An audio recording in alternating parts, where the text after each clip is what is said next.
El libro de Éxodo es el segundo libro de la Biblia.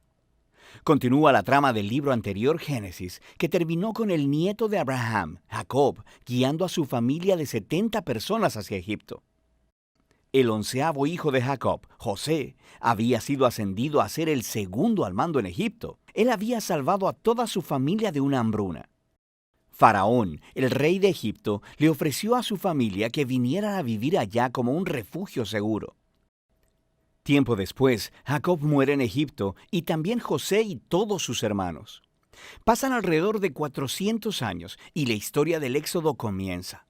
Ese nombre se refiere al evento que ocurre en la primera mitad del libro, el Éxodo de Israel desde Egipto. El libro tiene una segunda mitad que tiene lugar al pie del monte Sinaí.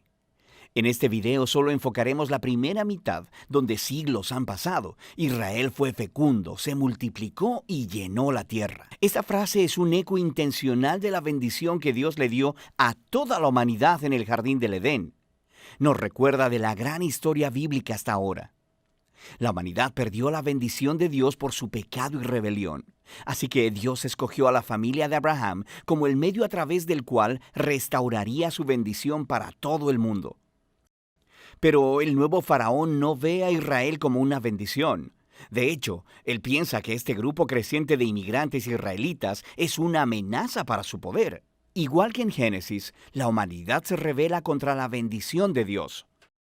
Aquí, Faraón intenta destruir la fuente de bendición de Dios, los israelitas. Él los esclaviza brutalmente, obligándolos a trabajos forzados, y luego ordena que todos los niños israelitas fueran ahogados en el río Nilo. Faraón es, hasta ahora, el peor personaje de la Biblia. Su reino ejemplifica la rebelión de la humanidad contra Dios. Faraón ha redefinido el bien y el mal de acuerdo a sus propios intereses, que aún el asesinato de niños inocentes se ha convertido en algo bueno para él. Ahora Israel clama por auxilio contra esta nueva Babilonia y Dios responde. En primer lugar, Dios da vuelta a la maldad de Faraón, cuando una madre israelita lanza a su hijo al río Nilo, pero en una cesta. Él flota sin peligro hasta donde está la propia familia de Faraón. Él es llamado Moisés y crece hasta convertirse en el hombre que Dios usará para vencer la maldad de Faraón. En la famosa historia de la zarza ardiente, Dios se le aparece a Moisés y le manda ir delante de Faraón y ordenarle que libere a los israelitas. Dios dice que Él sabe que Faraón se resistirá, así que traerá su juicio sobre Egipto en forma de plagas. Luego, Dios también dice que Él endurecerá el corazón de Faraón. Entonces, se nos presenta la siguiente parte importante de la historia, la confrontación entre Dios y Faraón. ¿Qué significa eso que Dios dice que Él endurecerá el corazón de Faraón? Es muy importante que leamos esta sección de la narración muy cuidadosamente y en secuencia. En el primer encuentro entre Moisés y Faraón, simplemente se nos dice que el corazón de Faraón se endureció. No hay implicación de que Dios hizo algo. En respuesta, Dios envía las primeras 5 plagas, cada una confrontando a Faraón y a uno de sus dioses egipcios. Cada vez, Moisés le ofrece una oportunidad para que Faraón se humille y deje ir a los israelitas. Pero después de cada plaga, se nos dice o que Faraón endureció su corazón o que su corazón se endureció. Lo está haciendo de su propia voluntad. Finalmente, es con el segundo grupo de 5 plagas que empezamos a escuchar cómo Dios endureció el corazón de Faraón. El punto de la historia parece ser este. Aunque Dios sabía que Faraón resistiría su voluntad, de todos modos Dios le ofreció todas estas oportunidades de hacer lo correcto. Eventualmente, la maldad de Faraón llega a un punto sin retorno. Quiero decir, hasta sus propios consejeros creen que él ha perdido la razón. Es en este punto que Dios toma las riendas y dobla la maldad de Faraón hacia sus propios propósitos redentivos. Dios atrae a Faraón hacia su propia destrucción, mientras salva a su pueblo. ¿Qué es lo que sucede después? Con la plaga final es la noche de Pascua. Dios le cambió las cartas a Faraón. Así como él mató a los hijos de los israelitas, Dios matará a los primogénitos de Egipto con una plaga final. A diferencia de Faraón, Dios proveyó un medio de escape a través de la sangre del cordero. Aquí la historia se detiene y nos presenta en detalle el ritual anual israelita de la Pascua.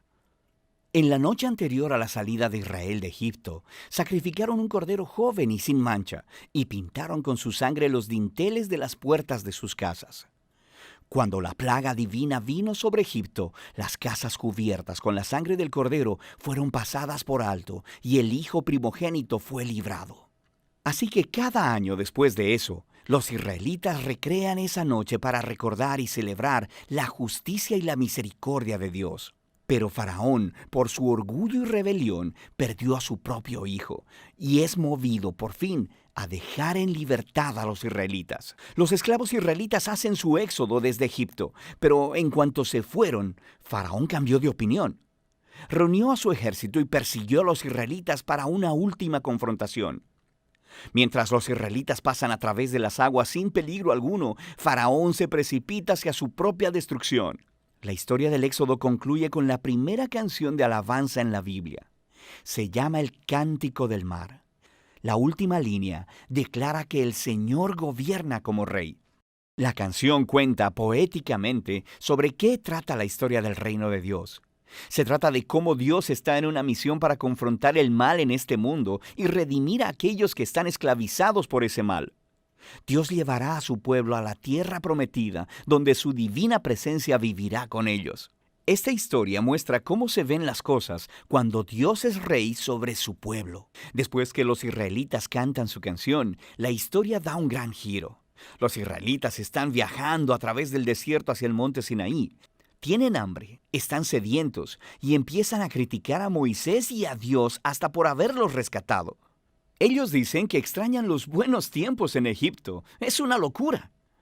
Dios, en su misericordia, provee a Israel alimento y agua en el desierto.